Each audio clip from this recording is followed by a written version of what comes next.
حضرت مولانا مفتی محمد رضوان اسامہ صاحب کی خدمت میں گزارش کروں گا کہ وہ تشریف لائیں اور اپنے ارشادات عالیہ سے ہم سب کو مستفید فرمائیں۔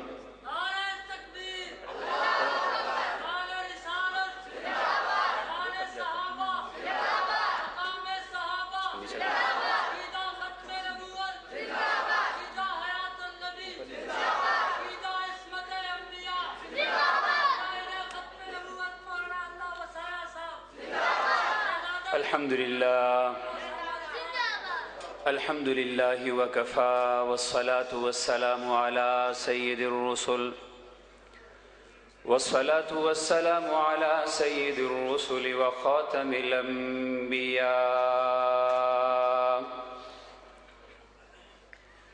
اما بعد فاعوذ باللہ من الشیطان الرجیم بسم اللہ الرحمن الرحیم إن الذين قالوا ربنا الله ثم استقاموا تتنزل عليهم الملائكة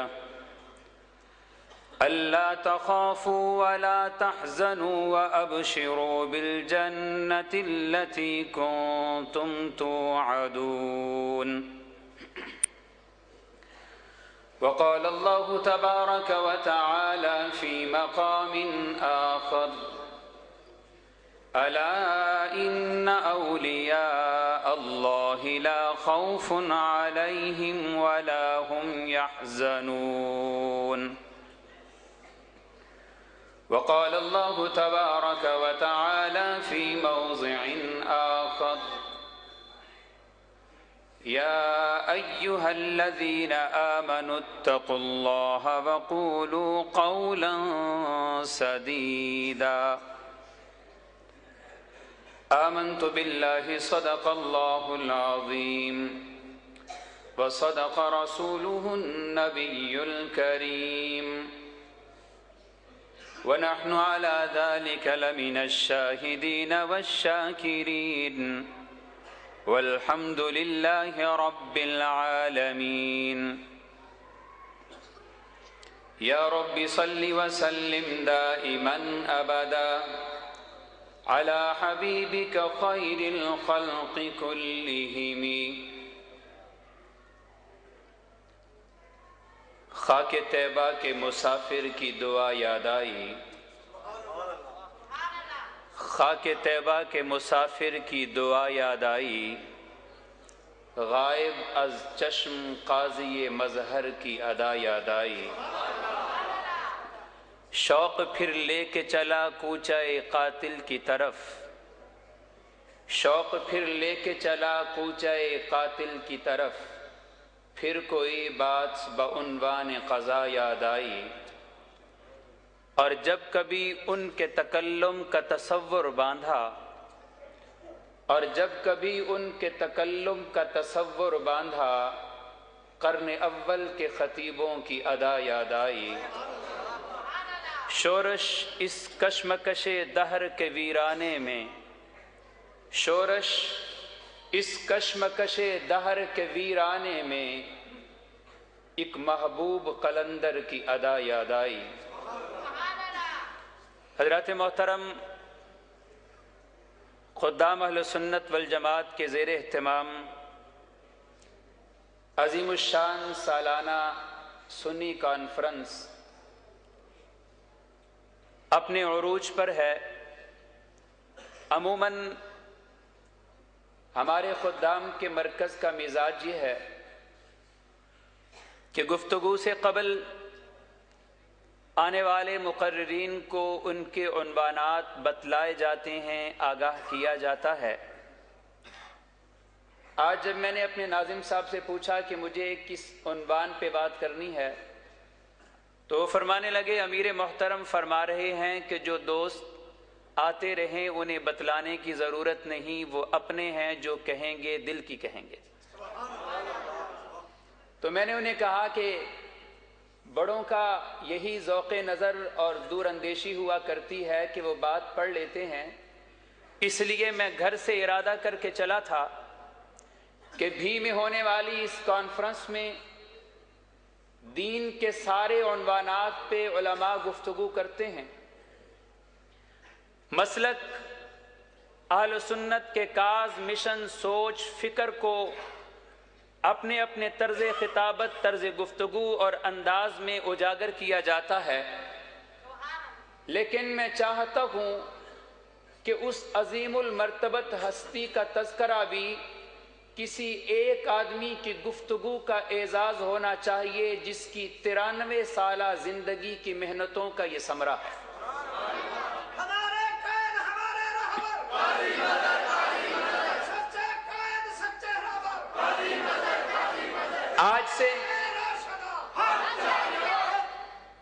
آج سے آدھ پون صدی پیچھے چلے جائیے، چکوال اور جہلم کی سرزمین بدعت و رفس کے گھٹا ٹوپ اندھیروں میں غلطاں تھی، تا حد نظر آواز حق بلند کرنے والا کوئی مرد جری نظر نہ آتا تھا۔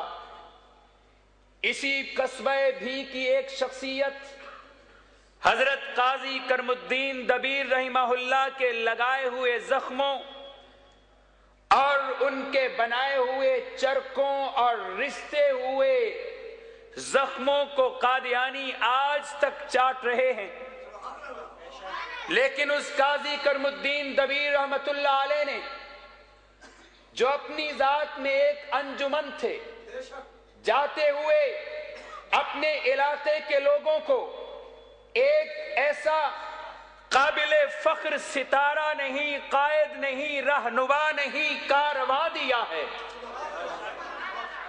اللہ کا انتخاب ہے۔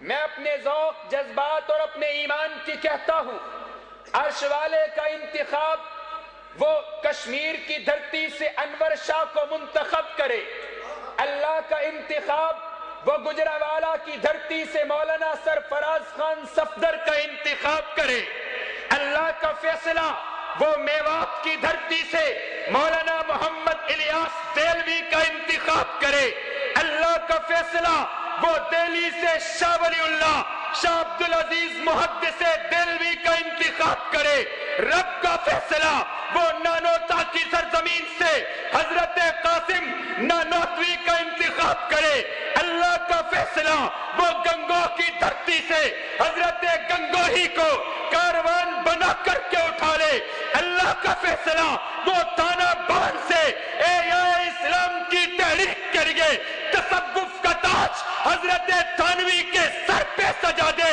اسی رب کا فیصلہ ہے بدعت و رفس کا جنازہ نکالنے کے لیے وہ قاضی مظہر کا انتخاب کر لے۔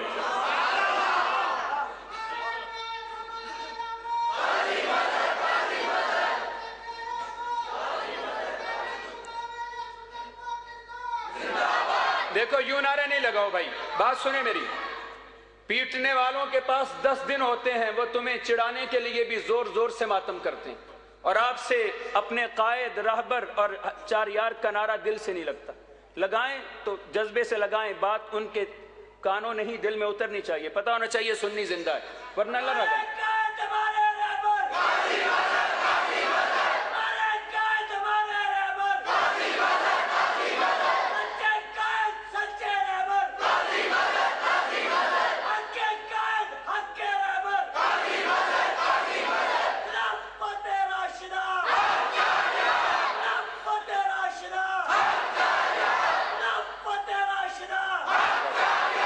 جی چاہتا ہے اس مرد قلندر کی حیات مبارکہ کو، جی چاہتا ہے اس مرد درویش کی خدمات کو، جی چاہتا ہے اس عظیم المرتبت قائد کی سیرت مبارکہ کو ایک خطیب کا عنوان ہونا چاہیے۔ وہ لوگوں کو بتائے کہ جب حضرت قاضی مظہر رحمہ اللہ نے اپنے ہاتھ میں پرچم حق یار یار نہیں اٹھایا تھا تو چکوال کی دھرتی کا عالم کیا تھا؟ جب تک چکوال کی دھرتی پہ حضرت قاضی مظہر رحمہ اللہ نے مسلک کی جنگ کا آغاز نہیں کیا تھا، یہاں کے لوگوں کا حال کیا تھا؟ چکوال والوں، دنیا کی وہ قومیں مٹ جایا کرتی ہیں جو اپنے قائدین کو بھلا دیتی ہیں، دنیا کی وہ قومیں برباد ہو جایا کرتی ہیں جو اپنے شہیدوں کے کفن کو بیچ کھاتی ہیں، دنیا کی وہ قومیں زندہ نہیں رہا کرتی ہیں جو اپنے اکابر کا دامن چھوڑ دیتے ہیں۔ اس لیے قاضی مظہر میرے اکابر کی تصویر ہے، میرا جی چاہتا ہے میں آپ کے سامنے کہوں اور دل کھول کر کے کہوں کہ قاضی مظہر حضرت شیخ الہند کی تحریک کا نام قاضی مظہر ہے، حضرت مدنی رحمہ اللہ کے درس حدیث کا نام قاضی مظہر ہے، حضرت انور شاہ کشمیری کے درد دروح کا نام قاضی مظہر ہے، حضرت مولانا الیاس تہلوی کے جوش تبلیغ کا نام قاضی مظہر ہے، مفتی محمد شفیع کی فقاہت کا نام قاضی مظہر ہے، حضرت تھانوی کے تصوف کا نام قاضی مظہر ہے، حضرت بخاری کی للکات کا نام قاضی مظہر ہے، مولانا لارو حسین اختر کے درد دروح کا نام قاضی مظہر ہے، دور حاضر میں مجدد الفسانی کی تصویر قاضی مظہر ہے، شاہ ولی اللہ کے تباہر علمی کا نام قاضی مظہر ہے، شاہ عبدالعزیز کے خوابوں کی تعبیر کا نام قاضی مظہر ہے۔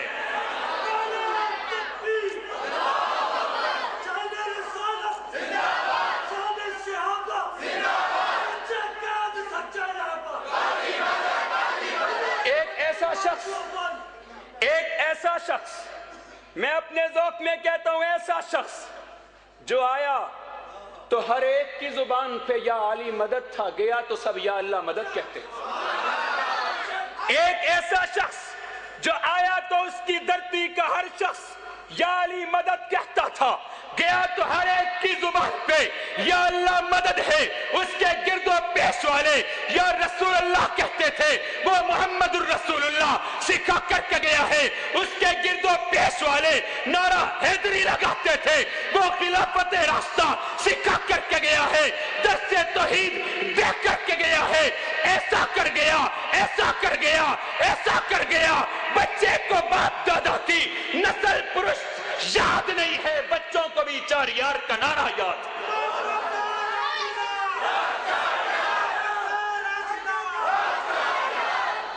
چکوال کی سرزمین پہ رہنے والے یہ سمجھتے تھے کہ وہ علی اور حسین کے بڑے عاشق ہیں، اور دور حاضر کے رفض کا، دور حاضر کے دشمنان صحابہ کا یہ ترا رہا ہے کہ ہر دور میں مسلمانوں کی ہمدردیاں حاصل کرنے کے لیے علی اور حسین کی محبت کے نعرے۔ میں نے کہا اللہ تیری تقسیم کے کیا کہنے، سلام قاضی کرم الدین دبیر رحمہ اللہ، آپ کی نسل کو، آپ کی تربیت کو بیٹا مظہر حسین ہے، اس کا بیٹا ظہور حسین ہے، ان کا بیٹا ظاہر حسین ہے، اس کا بیٹا راغب حسین ہے، ہم وہ ہیں کہ جن کی 4 نسلوں میں نام حسین چلتا ہے، فرق اتنا ہے جنہوں نے حسین کو مانا انسانوں کی طرح ان کے ناموں میں تذکرہ عظمت والا ہے، اور دوسروں میں کوئی کلب علی ہے، کوئی سگ علی ہے، کوئی کلب عباس ہے، کوئی سگ عباس ہے۔ پتا چلا جس نے انسانوں کی طرح حسین کو مانا وہ مظہر حسین ہے، جس نے حیوانوں کی طرح مانا وہ سگ علی۔ فرق بتا رہا ہے، بات نہیں سمجھے، اوپر سے تو نہیں گزر گئی۔ یہاں مظہر حسین، وہاں کلب علی، وہاں بھائی علی کا کتا ہونا کیا کمال ہے، مظہر حسین ہونا کمال ہے، ظہور حسین ہونا کمال ہے، ظاہر حسین ہونا کمال ہے۔ کہتے ہیں ہم پیار کرتے ہیں، میں نے کہا یہاں تو 4 پشتوں تک حسین ہے، یہاں تو 4 پشتوں تک حسین ہے، اور کیوں نہ ہو کہ اس نام کو میرے پیغمبر علیہ السلام نے پسند کر کے جناب فاطمہ الزہرا کے گھر میں آ کر پوچھ کر پیار اور چاہت کے ساتھ رکھا۔ کیا نام رکھا ہے؟ حضرت علی نے فرمایا حرب رکھا ہے، فرمایا نہیں میں محمد، میں اللہ کا پیغمبر حسین رکھتا ہوں۔ اور اسی لیے جس حسین کی عظمت کو میں اور آپ مانتے ہیں تو ہم حسین کو آج بھی زندہ مانتے ہیں، مردہ، اور جو مردہ مانتے ہیں وہ ہر سال میں حضرت حسین کو مردہ ماننے کا ثبوت بھی فراہم کرتے ہیں۔ ہم حسین کو زندہ مانتے ہیں، مردہ نہیں مانتے، اس لیے ہم نے حسین کا نام بھی زندوں کے ساتھ منسوب کر کے اسی اعزاز و اکرام کے ساتھ عقیدت کے ساتھ رکھا جاتا ہے، اس لیے کہ رب نے حضرت حسین کے سر پہ شہادت کا تاج سجا کر کے زندہ کر دیا کیا اور عقیدہ بھی دیا امت کو، عقیدہ بھی دیا۔ یا اللہ کیا عقیدہ ہے؟ فرمایا تمہارا عقیدہ حسین زندہ، حضرت حسین جو مانتے ہیں بول دیں، پہلو میں دیکھ بھی لیں کوئی مردے والا نہ ہو، حضرت حسین، حضرت حسین، شک تو نہیں ہے؟ پاک کہنا سب کو۔ اور قتل وجود ہوتا ہے تو زندہ بھی، زندہ بھی، زندہ بھی جسم۔ مسئلہ حل ہو گیا۔ یا اللہ کیا مسئلہ؟ فرمایا سمجھ لو حسین صحابی نواسا ہو کر کے زندہ، نبی نبیوں کا نانا، نبیوں کا امام ہو کے کیسے زندہ نہیں؟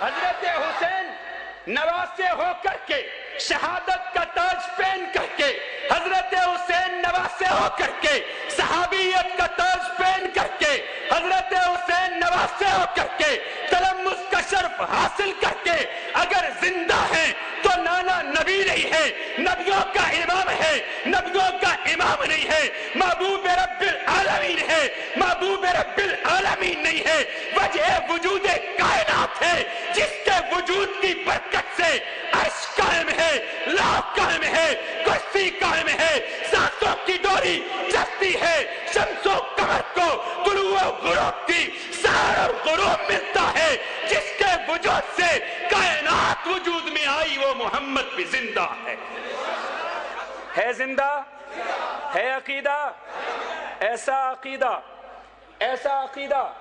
حضور علیہ السلام 7 آسمان اوپر معراج کی رات قدموں کی چاپ سنی، پوچھا اللہ یہ آہٹ تو قدموں کی ہے، کس کی ہے؟ بتایا بلال کی۔ کس کی؟ اور آہٹ قدموں کی تھی، پتہ چلا یہ آہٹ حضرت بلال کے قدموں کی ہے۔ عقیدہ مل گیا۔ سنو، جسے پیغمبر کی صحبت حاصل ہو جائے، جسے پیغمبر کی صحبت حاصل ہو جائے، اس کے جوتیوں قدموں کی آہٹ اور چاپ بھی 7 آسمان اوپر تک جاتی۔ کمال بلال کا بھی تھا اور میرے پیغمبر کی عظمت کا بھی اللہ نے کمال بتایا۔ فرمایا عقیدہ بنا لو جو 7 آسمان اوپر جا کر کے یہ نیچے بلال کے قدموں کی آہٹ سن سکتا ہے تو وہ روزے میں تیرا سلام کیسے نہیں سن سکتا؟ پیغمبر کے سما کا مسئلہ بھی اللہ نے حل کر دیا کہ عقیدہ بنا لے کہ تیرا سما پیغمبر کے سما کے مقابلے میں کچھ نہیں ہے، تیری نظر پیغمبر کی نظر کے مقابلے میں کچھ نہیں ہے، تیری فکر پیغمبر کی فکر کے مقابلے میں کچھ نہیں ہے۔ پیغمبر کو رب سنائے تو 7 آسمان اوپر جناب بلال کے قدموں کی آہٹ سنا دے، پیغمبر کو رب دکھائے تو مدینے میں بٹھا کر کے موتا کا میدان دکھا دے، پیغمبر کے بلانے پہ رب حکم دے تو درخت چل کر کے آئے۔ پیغمبر سے محبت کا نتیجہ ہے اللہ کے پیغمبر احد سے کلام کرتے ہیں وہ جواب دیتا۔ تو میں عرض یہ کر رہا تھا تذکرہ اس قائد کا جس کی زندگی کی 93 سالہ محنتوں نے آج یہ گلشن سجا رکھا، حضرت قاضی مظہر حسین رحمہ اللہ اکابر کی وہ یادگار تھے۔ آج جب میں دیکھ رہا تھا تو حیران تھا کہ 1941 سے لے کر 1949 تک 9 برس میرے قائد جیل کی سلاخوں کے پیچھے رہے۔ چکوال والوں اللہ لے نہ جائے لیکن جیلوں کا ماحول نکلنے والوں کو بدماش بنا دیتا، جیلوں کا ماحول باہر آنے والوں کو تجربہ کار ڈاکو بنا دیتا ہے۔ آفرین میرے قائد پہ جو 9 برس کی جیل کاٹ کے نکلے تو پھر مجدد الفسانی بن کے نکلے، 9 برس کی جیل کاٹ کے نکلے، مجدد الفسانی بن کر کے نکلے، باہر آئے، مدرسے کی بنیاد رکھی، باہر آئے، ملکی خلافت، ملکی نظام نے خلافت راستہ کے لیے جد و جہد کرتے رہے اور اکابر کے مسلک کے اتنے پابند تھے، اکابر کے مسلک کے اتنے پابند تھے اقبال کہہ گیا کہ اپنے بھی ہیں خفا مجھ سے اور بیگانے بھی ناخوش، اپنے بھی ہیں خفا مجھ سے بیگانے بھی ناخوش، میں زہر حلال کو کبھی کہہ نہ سکا قند، کبھی کہہ نہ سکا قند، اس لیے کہ جیل کے وہ 9 سال حضرت قاضی مظہر رحمہ اللہ رب العزت کروڑوں رحمتیں کرے مرشد کی قبر پہ، وہ شخص جس کی زندگی کا ہر لمحہ حضرت مدنی، حضرت شیخ العربی والعجم حضرت مدنی کی صحبتوں میں گزرتا تھا۔ ایک خط آ رہا ہے، دوسرا جا رہا ہے، حضرت یہ کرنا ہے، یہ نہیں کرنا ہے، یہ ہو چکا ہے، آپ کیسا کہتے ہیں؟ خدا کی قسم اپنی ذات میں ایک فقیہ کا درجہ رکھنے والا شخص بھی اکابر سے پوچھ کے چلتا، جو میرے اور آپ کے لیے اس بات کا سبق ہے۔ ایک آدمی نے مولانا امین اکاڑوی رحمہ اللہ کے سامنے کہا کہ سمجھ نہیں آتا کہ حضرت قاضی صاحب اللہ رسول کے بعد اس قدر اکابر کے مسلک پہ پختہ کیوں ہیں؟ تو مولانا اکاڑوی نے اس کی 1.5 گھنٹے کی تقریر سننے کے بعد ایک ہی جملہ کہا، فرمایا حضرت اگر ثابت قدم نہ رہتے خدا کی قسم آدھی دیوبندیت مودودیت میں بدل جاتی، آدھی خارجیت میں بدل جاتی، اہل سنت آدھے خارجی ہو جاتے، اہل سنت آدھے مودودی ہو جاتے۔ اس عظیم المرتبت قائد کے استقامت کا نتیجہ ہے آج پاکستان میں اصلی اہل سنت کی پہچان کرنے والے ایک نہیں ہزاروں، اور یہ بھی آپ کو پتا ہے انگریز آیا جہاں اس نے مرزا بنایا، انگریز آیا جہاں اس نے بڑے بڑے سر پیدا کیے، وہیں انگریز نے آ کر کے ایک بناسپتی اہل سنت بھی پیدا کیا تھا نا، جہاں نام سنت کا تھا کام سارے بدعت کے تھے۔ دے ککڑ تے لے پتر، دے ککڑ لے پتر بناسپتی، عظمت کو سلام ہے۔ خدا کی قسم آئے بدعتی ٹولے کا بیج ختم تو نہ ہوا، لیکن دنیا کو پتا ہے کہ یہ نام 2 نمبر استعمال کرتے ہیں اصلی سنی۔ انگریز نے 2 نمبر سنی پیدا کیا، مگر ہندوستان کی دھرتی پہ اکابر دیوبند نے پنپنے نہ دیا۔ ہندوستان میں انگریز نے جعلی نبی پیدا کیا، دیوبند کے فرزندوں نے پنپنے نہ دیا۔ ہندوستان کی دھرتی پہ انگریز نے ناشر بالحدیث، اور میں کہا کرتا ہوں ناشر نہیں، عامل نہیں، ناٹک بالحدیث۔ کیا ہے؟ ناٹک بالحدیث، پیغمبر کی حدیثوں سے ناٹک ہے، 3 طلاقیں دے کے آ جاؤ ہمارے مسلک میں آؤ حلال ہو جائے گی، مسلک بدلنے سے بھی حلال ہوتی ہے۔ ناٹک بالحدیث کا قلعہ کما کیا اور امت کے لیے اکابر اہل سنت کے مسلک کو واضح کر کے صاف کر کے پیش کیا۔ حضرت کی زندگی بھر کی اسارتیں، زندگی بھر کی محنتیں، چتوال کے دوستو کبھی پڑھو نا، اور یہاں دیکھنے والے بھی درجنوں بیٹھے ہوں گے، کیا کچھ نہ تھا ان کی زندگی میں۔ رحمت دو عالم نے ساری زندگی جائیداد نہ بنائی، میرے قاضی نے بھی نہیں بنائی۔ رحمت عالم نے ساری زندگی جائیداد کے ڈھیر نہ لگائے، میرے قائد نے بھی نہ لگائے۔ رحمت دو عالم کی ذات اقدس پہ ساری زندگی زکوٰۃ فرض نہ ہوئی، حضرت قاضی مظہر رحمہ اللہ پہ بھی زکوٰۃ فرض نہ ہوئی۔ رحمت دو عالم کی بیٹوں اور بیٹیوں کے، حضور کی بیٹیوں کی شادیاں جس طرح سے ہوئی، حضرت کی بیٹیوں کے نکاح بھی اسی طرح پہ ہوئے۔ رحمت دو عالم بھی جہاد کے لشکر روانہ کرتے رہے، حضرت کی قیادت میں مجاہد جان دیتے رہے۔ رحمت دو عالم بھی ہر زمانے میں آواز حق بلند کرتے رہے، فتنوں کا مقابلہ کرتے رہے، میرے قائد بھی مقابلہ کرتے رہے۔ رحمت دو عالم نے جان دی، دن سوموار کا تھا، وقت سحری کا تھا، زبان پہ کلمہ تھا، بخار تھا، پانی سے پٹیاں ہو رہی تھی، میرے قائد کا آخری وقت آیا، دن سوموار کا تھا، وقت سحری کا تھا، بخار تھا، پانی کی پٹیاں تھی، رخ قبلے کی طرف تھا، زبان پہ کلمہ تھا۔ اللہ نے نوازا،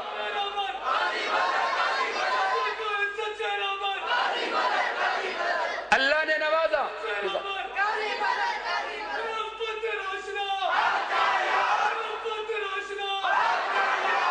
اللہ نے نوازا۔ امام الانبیاء طائف میں چل کر پیدل گئے تھے. چکوال کے لوگ نہیں، میں کہتا ہوں زمین کے ذرے، پہاڑوں کے پتھر، درختوں کے پتے، آسمان کے ستارے بھی حضرت قاضی مظہر کے نشان قدم جانتے.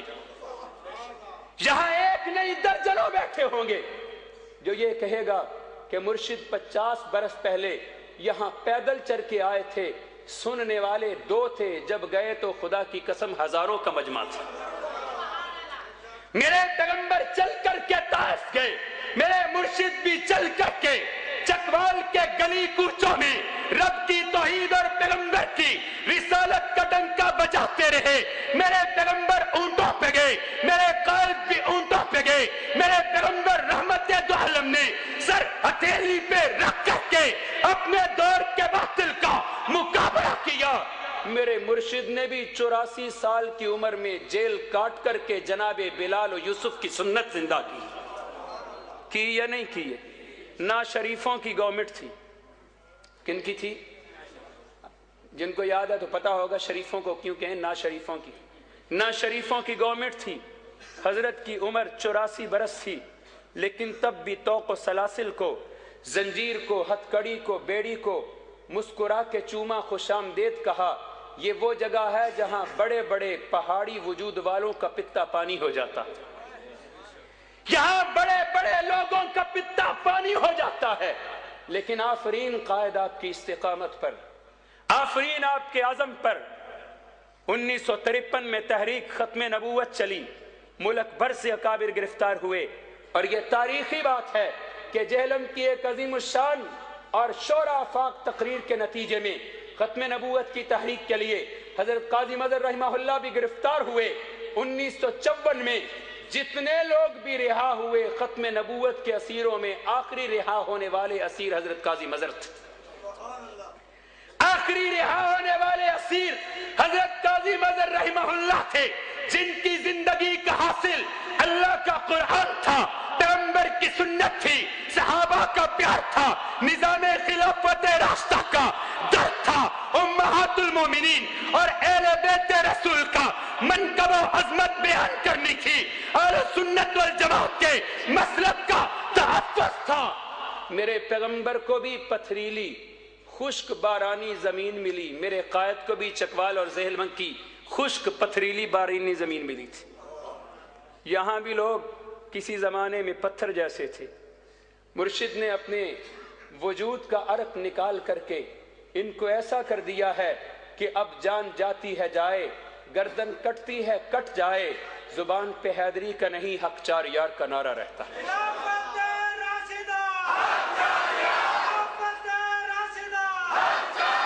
اس لیے میں یہ گزارش کروں گا، جی چاہتا ہے اور ایسا ہونا بھی چاہیے کہ جس عظیم المرتبت شخصیت کی محنتوں، کاوشوں اور شبانہ روز محنتوں کے نتیجے میں اللہ نے ہند و پاک نہیں عالم اسلام کے لاکھوں مسلمانوں کے ایمان مسلک کا تحفظ کیا، کم از کم اس سالانہ کانفرنس میں ایک آدمی ان کی حیات و خدمات کو بھی بیان کرے. فما علینا الا البلاغ.